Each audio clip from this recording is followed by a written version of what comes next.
Hey y'all, hey, it is the Cosmic Love Clinician, and I'm a marriage and family therapist that specializes in spiritual psychology. So, what we have been doing, y'all, is I've been hopping on Reddit, I've been scrolling through all the dating and relationship tabs, and I just give my clinical expertise on what I would do or what I think should happen, and just my overall thoughts.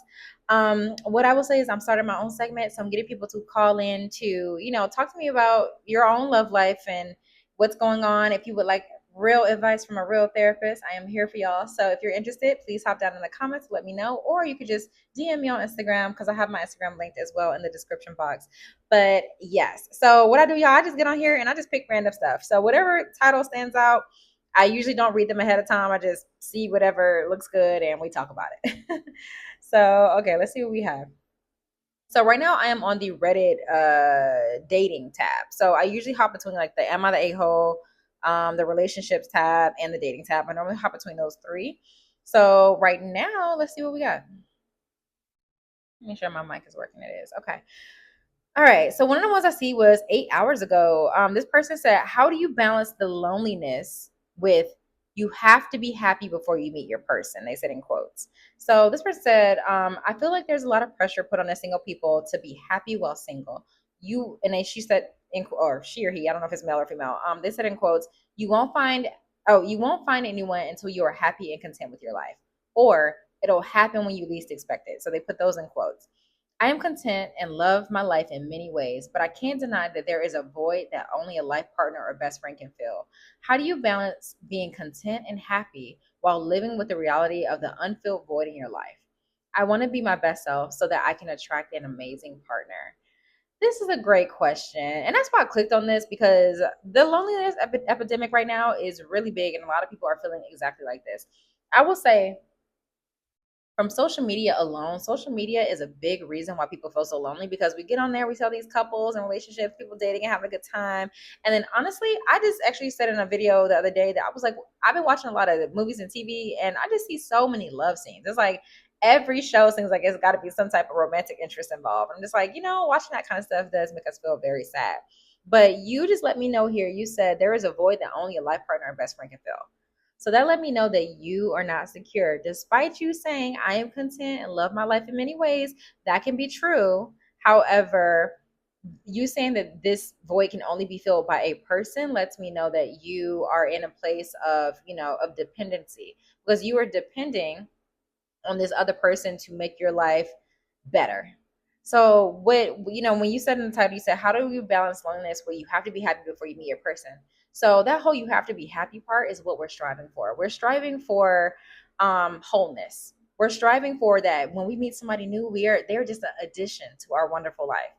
So you say, "I'm content and love my life in many ways," but I feel like you're just tolerating. I feel like you're not really fulfilled. So my advice to you is to find purpose. We have to find purpose in our life so that we do not feel like we need another person to, like I said, make us whole. So, and you can find purpose by doing things like volunteering. So I would say a lot of people need to understand that romantic love is not the only type of love that we need to feel.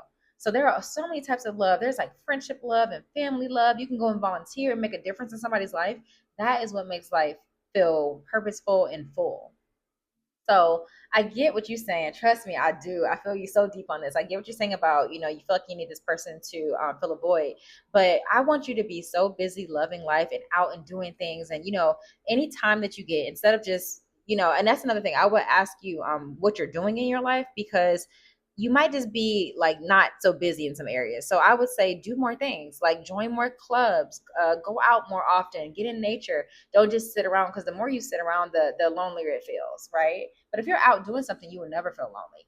You'll always be exploring life, like exploring life, meeting new people, doing things. So you will be distracted, honestly. So this lets me know that that loneliness, you're probably sitting and moping and at home and not doing much. Yeah, you say you're content and you love your life in many ways, but I don't feel like the things that you're doing are bringing you purpose. Okay. So, yeah, that's what people mean by you have to be happy before you meet your person because you want to be equally yoked. So that means that when this person comes into your life, you're already like, okay, so what things do we have in common? You're like, I joined this club, and maybe you meet this person at the club. Like these are ways to connect with people as well. So a lot of folk are wondering how we can start meeting people because the dating apps are not working these days for a lot of folks. Do things that you love and create that happiness and that fullness, because you will attract that person. So like you said on here, you said, I want to be my best self so that I can attract an amazing partner. That's what people mean by what you said on here. You said it'll happen when you least expect it. That's exactly what that means. You are living such a full life that you're out in the world and you're doing something that is fun to you, you know, whatever club you joined or whatever, and you meet your person that way because they are full and happy and living their life as well. So it's those type of things, right? But I feel you so much, and I'm just so sorry because loneliness is a very it's just such a sucky feeling, honestly. But the more you do, the more you get out there, the more you connect to other people outside of romantic interest, you know, find more friends, do more with family, create a purpose, go volunteer, do all these things, do stuff with pets. Like, you know, you could volunteer or foster a pet. That's love. That's like so good and full too. So, you know, just do other things while you are waiting. Let's see what else we got.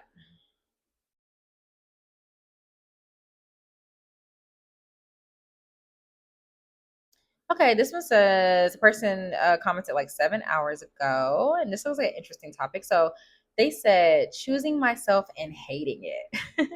Okay, so they said together for okay, they just hop right into this. So they said together 18 months, life threw everything at us. We held our own. Then a few months ago, he gave up when I asked him to lean in. We chose to keep the door open to see if our lives settle at all to come back together. He recently slipped further away, even though we had talked daily. Last week, he didn't reach out to me once. I carried that weight and called because she said it was like their after work tradition to call after work. She said even that fell flat because he was getting frustrated with me, asking what was going on. Because he was getting frustrated with me asking what's going on, and uh, so I didn't call him yesterday or today. He hasn't reached out to close the gap. We've never gone this long without talking, so I'm choosing myself. I deserve better. I never saw this coming when he was the steady, reliable one.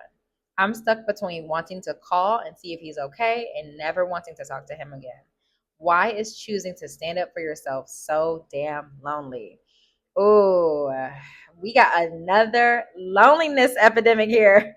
So yeah, y'all. So this is really tough. So okay, so I'll just make sure we're still recording. Okay, so what I would say about this, you guys, is this person said, why is choosing yourself so lonely? Loneliness is going to always feel bad, right? It's going to always feel bad, but I will say the reason for this is because growth is going to isolate you.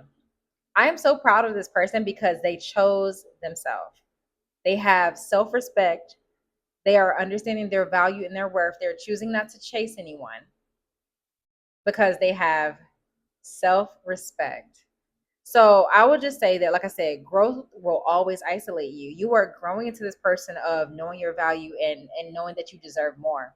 So that like emptiness that you're feeling, or that loneliness that you're feeling, is because you are in this middle ground of growing from like your past to what you're becoming. That process, people can't a lot of people can't go with us in that little space and that little gap of like our past selves and what we're really truly choosing and becoming and growing into, even spiritually, is a lonely path in that little space. So I will just say that for this person, I'm very proud of you. I will say that. And I will also say that just know that you are going into a space of alignment. So anytime anybody out there is choosing themselves, yes, it's going to feel bad, but I'm telling you, it's only temporarily. Like I said, that loneliness is not forever. Growth is never going to feel good. It's never gonna feel good. It's like a snake shedding its skin. It's like, you know, just getting off all that gunk and all that nasty stuff so that we can be this new being, right? Stretch to our full potential of who we are and who we're meant to be. So this person, I know it's hard to let go. And another thing about it as well is when it comes to rejection. So that loneliness that you're feeling is rejection. You feel as if, okay, what is up with our what went wrong in our connection? What, you know, could I've done differently?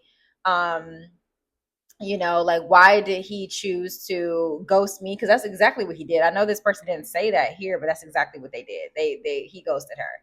So, I wish that I could talk to her to ask her what happened, because I'm really curious on what made him kind of ghost and run away. Because if she said they've been together for 18 months, it had to be something. But she also said this is out of character for him. So I don't really know. So that will be the questions that I would have for them. But yeah, I know that that loneliness is coming from you feeling rejected as well. You're just feeling left out in the cold. You feel like he doesn't care. And I really hate that that happened. I wish that getting closure was a more common thing, that people had, more maturity to be able to just talk things out and give people closure. But, that's just something that we can't expect out of folks sometimes. So I'm glad that she is mature enough to be like, look, I deserve better than this. I'm not going to take this treatment. And she moved on. And I hope that more people out there, like, let this girl be an example of exactly what you're supposed to do. Never stay in something or chase something. I know she says she wants to. She's like, she said she's craving to call him and see if he's okay. Girl, he is okay. He made a choice. He made a choice. So, you're doing the right thing.